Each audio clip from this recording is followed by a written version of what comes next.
Hey everybody, this is Kelly of Rojo Chief Clothing, and today we're going to talk about our ancestors. I found something that was quite interesting.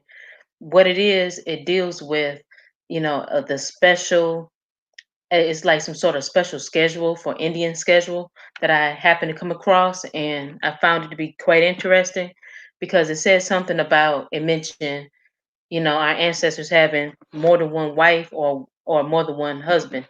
So I found some information on this. Tell me if you knew anything about this. Okay. Now let's look at this article.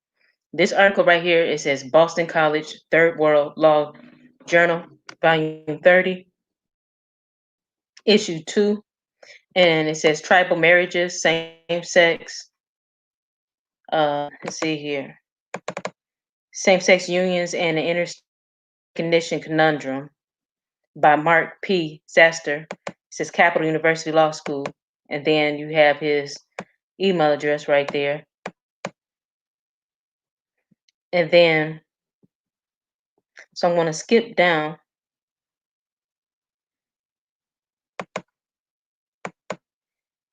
And I think I found something on here. It says Native American polygamous unions as a matter of course.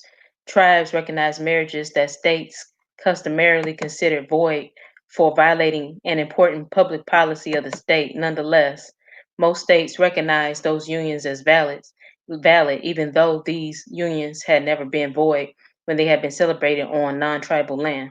This article focuses on why Native American polygamous unions were recognized by federal and state governments. It explores what states' recognition of these unions means for the validity of same sex marriages across state lines. It says part one describes some historical Native American domestic relations practices and explains why states recognize certain Native American marital unions that would not have been recognized had they been celebrated elsewhere. Part two analyzes that recognition of these union means for the debate surrounding the recognition of same sex unions. The article concludes by arguing that the historical treatment of Native American polygamous marriages suggests Congress has the power to assure same sex couples the same rights and protections that almost all other families enjoy when traveling through or moving through the states. It says, okay, tribal domestic relations practices. Historically, Native American marriage practices were given deference by the by both the federal government and the states. Congress did not limit the type of tribal unions that the federal government would recognize. Similarly, states recognized Native American unions as long as they were valid under tribal customs and laws. In doing so, the states did not discuss whether these unions would have been recognized had they involved no Native Americans. Unfortunately, courts did not offer detailed explanations as to why such unions would be recognized. They did, however, imply an unspoken rule.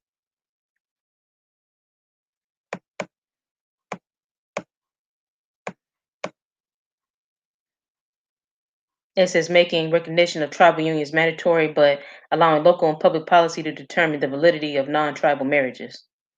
It says before delving into historical aspects of tribal marriage and states' reasons for their recognition, it is important to understand to an extent to which tribes can legally regulate their own affairs. A Native American tribe is an unusual legal entity, is not a legal equivalent of a state within the United States. It is also not, however, considered a foreign nation existing separately from the United States. Special legal status derives from the Constitution, wherein tribes are explicitly mentioned and are differentiated both from states and from foreign nations.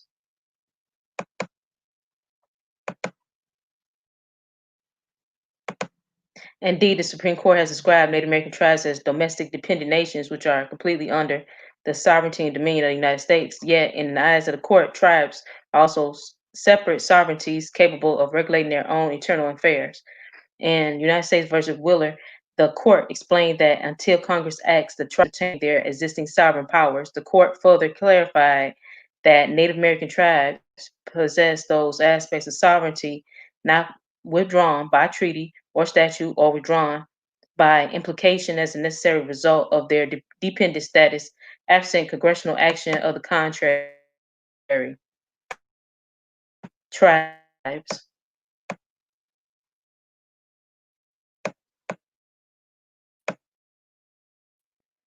can regulate, hold on,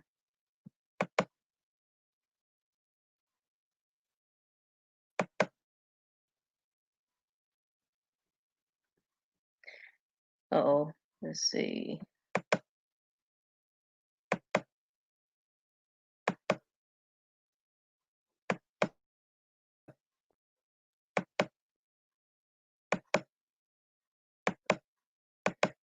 The C right here. So it was a man that said the Supreme Court's laws must conform to spell Meehan. There, the court had addressed whether the eldest son of a polygamous chief would inherit his father's land. The son's inheritance hinged on whether the court followed state or tribal inheritance law. Ultimately, the court looked to the law, usages, and customs of the Chippewa Indians and decided in favor of the eldest son. The court reasoned that the Chippewa law controlled because only Congress and not the state had the power to substitute state or federal law for tribal law. Indeed, the government has never recognized any distinction as to the right of inheritance among the Indians between the children of the first wife and the children of a polygamous consort, where the Indians, by their customs, while in tribal state, permitted polygamy.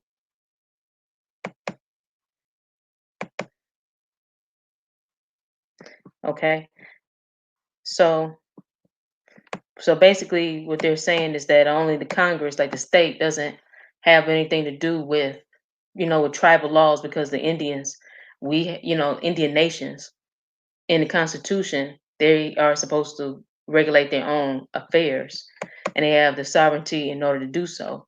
So the state really is not really supposed to have a say so in that. So okay, so even this article,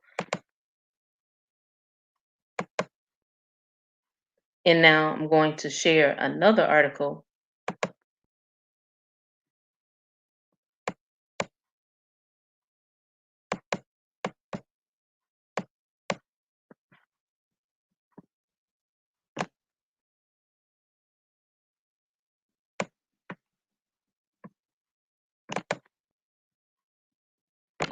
I'll share this screen. Okay.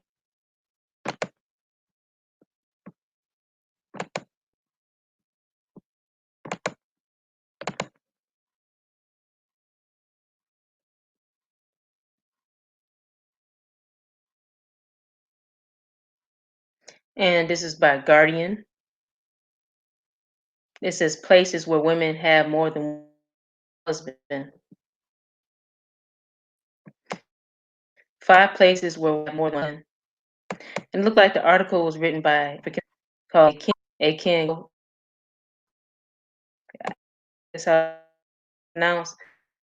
Heard of men to have more than one wife, with many cultural practices and religions of the world even supporting the habit. However, it comes across as here of the woman with multiple husbands. Polyandry is a form of polygamy. It takes two or more husbands at the same time. It's a term polyandry is among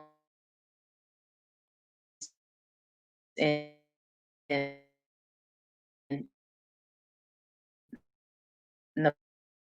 Nepal, parts of China, and parts of North India, in which two or more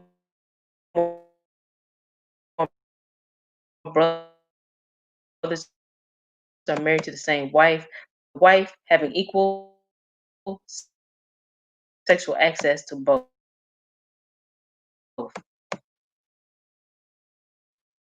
Okay, so in Nigeria, They say, although largely uncommon in Nigeria, there are tribes in Nigeria who is also polyandry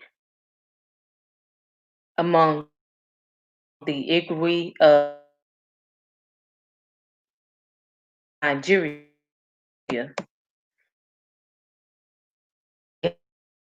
Acquired numerous spouses called co-husbands.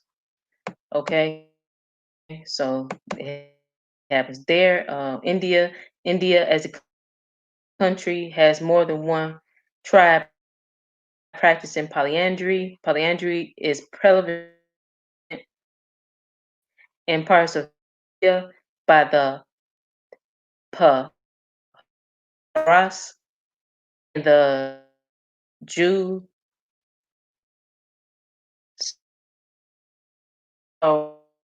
Bawar region, then Kinnar, Ach, minority of the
and then the National Archives genealogy. I'm about to share this.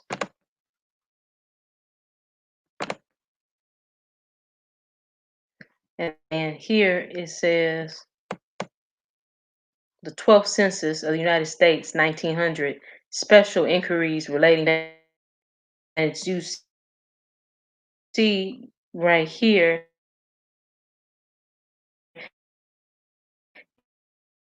it says other name, if any. It says tribe of Indian, nativity underneath nativity. It says tribe of this Indian, tribe of father of this blood. It says has this Indian any white blood? If so, how much? Zero, a half, one fourth, etc. Then it says congenial condition. Is this Indian, if married, living in polygamy?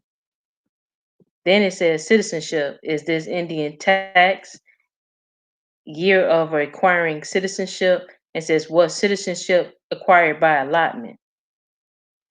And it says dwellings. Is this so? Okay, this is a copy. It says note to researchers. This is a reproduction of the bottom section of a 1900 Indian population schedule to collect information for columns 1 through 28 shown on the top section of the Indian population schedule. Use the data collection sheet for the 1900 federal census.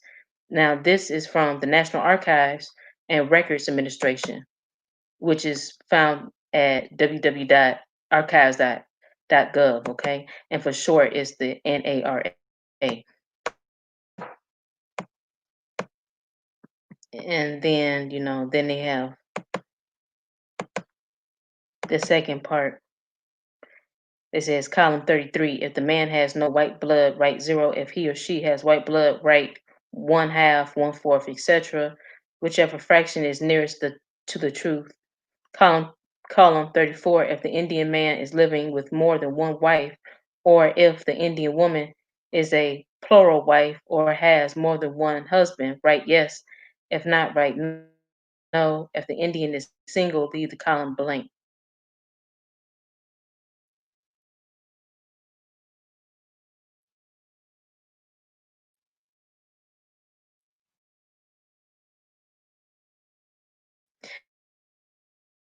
So I thought that was very interesting when I found that, and I was like, wow, you know. So tell me, what do you think, guys? Have you ever heard about this before? Was you aware, you know, polygamy and polyandry?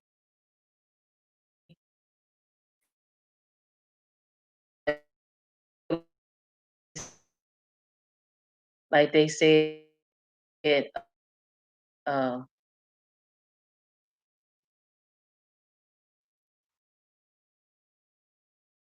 that there were polyandry amongst the the the Boro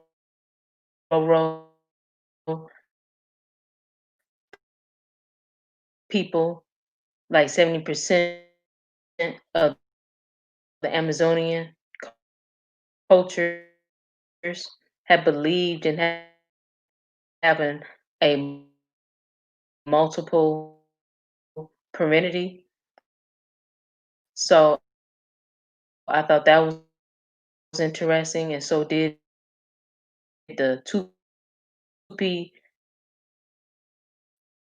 Kawaheb people, and I believe it's in South America as well, also believed in that. So that was interesting to find that out, that and then you come to find out also that there was a chief that was a Chippewa chief who